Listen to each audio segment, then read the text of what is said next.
here in Old Sacramento today in front of Bennett's Masonic Hall. We're going to talk about the Masons and their contribution to the City of Sacramento, to perseverance, and to all of the citizens of Sacramento, and in fact, across the United States, in fact, across the world.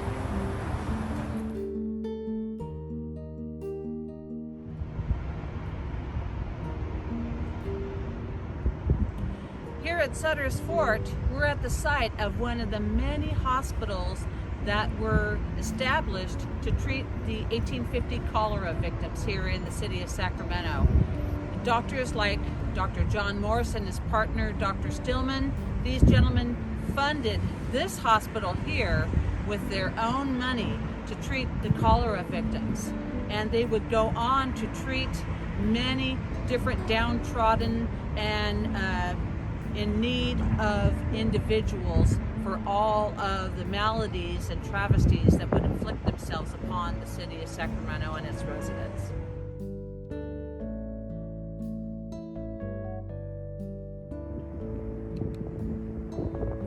Now we're here at the City Cemetery on Broadway and Riverside in the old Masonic plot. And we're going to talk about several of these esteemed brethren that had roles in the city of Sacramento and its history.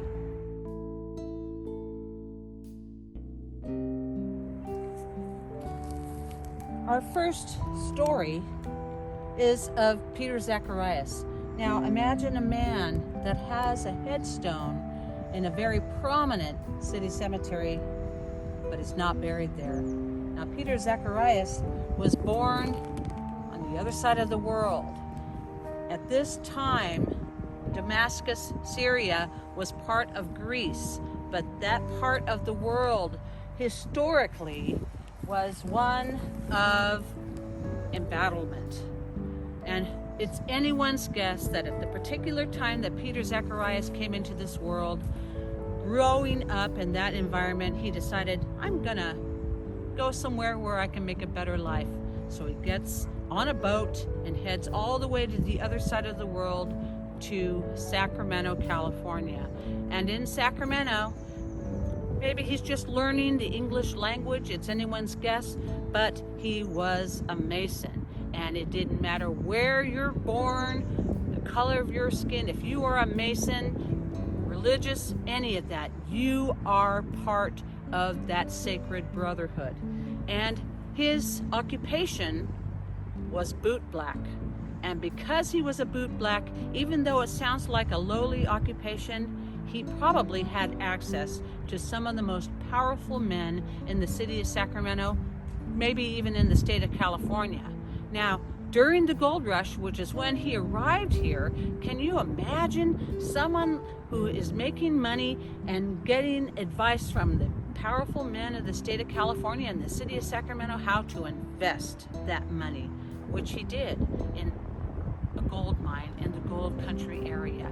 And because of this, he made a lot of money. What did he do with all this money? He decided to get on a boat and travel to the other side of the world to go to medical school. Now, at this time in world history, all the good medical schools aren't here in the United States. They're all in Europe. And he went to Germany and he got himself a medical degree and a wife. Decided, let's go back to Sacramento and I'm going to practice medicine and bring medical practice in the city of Sacramento up to a new high level. He gets on that boat with his wife and gets sick and dies. And when you get sick on a ship, you're probably very contagious regardless. And they decided to bury him at sea, most likely with honors. His wife came back to Sacramento and she practiced medicine. Now the woman that's buried next to him right here is most likely not his wife. It was probably his first wife that he probably left Sacramento for. It's anyone's guess. But Peter Zacharias, one of the many Masons that are buried here in the old Masonic plot in the city cemetery.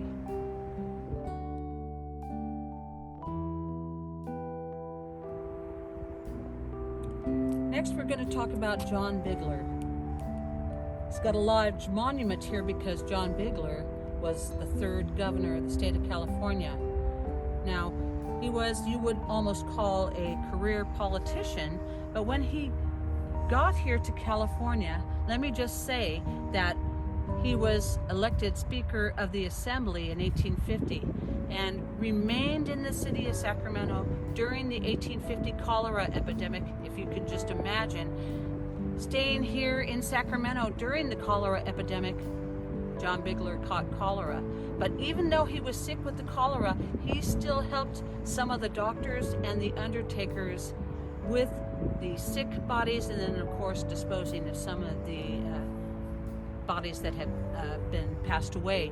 But remained in California, became Speaker of the Assembly, became Governor of California.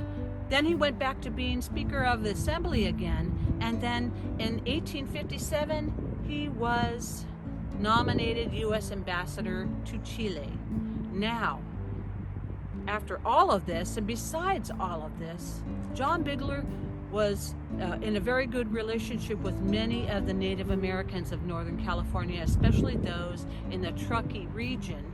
And because of this, they took that lovely body of water that we all call Lake Tahoe, and they renamed it Lake Bigler. And for many years, that's what everyone called it, Lake Bigler.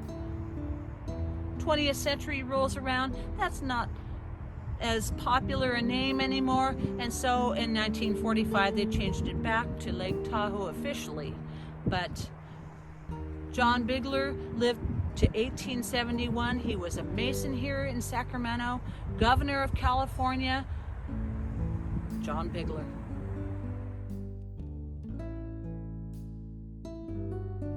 Last but certainly not least, we have Dr. Charles Duncombe. Now, Charles Duncombe was born in a little bit earlier time period than our other gentleman that we've talked about. He was born in 1792 in the state of Connecticut. And in the early 1830s, by this time, he has established a practice in the state of New York, and he decides he wants to go all the way up into the Upper Canada region and open up a medical school up there. And he is welcomed with open arms because he is a Mason. Now he gets up there and finds that the British soldiers in Parliament have infiltrated every part of society, including the Masonic lodges. The Canadians aren't so happy about that. In fact, one of them, by the name of William Lyons Mackenzie, he's decided to raise a little scuttlebutt and decides that there should be some kind of overthrow of the British government in that area. And he decides to form a rebellion. He talks to Charles Duncombe about it, and Charles Duncombe says, well, I agree. Next thing you know, Charles Duncombe's name is that of a traitor. And now everyone has heard about the fact that Charles Duncombe is part of this rebellion. Now there's a price on his head. So he has to abscond back to the United States, but without being caught. How did he do it? Dressed up as dear old Aunt Nancy.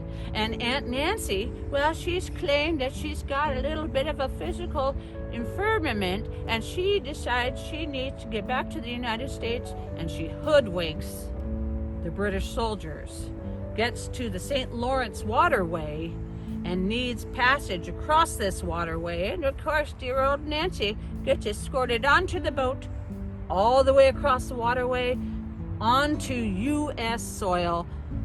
British soldiers are making their way back. He whips off the wig and the old lady clothing and says, you can tell your commanding officer you have just escorted the dangerous Charles Duncombe to safety. Well, he makes his way at this time eventually to the state of California, to the area of Sacramento, to a little place called Hicksville. Now, Hicksville now is right outside of Galt, California. Buys himself a little farm, and he decides to go into Sacramento politics.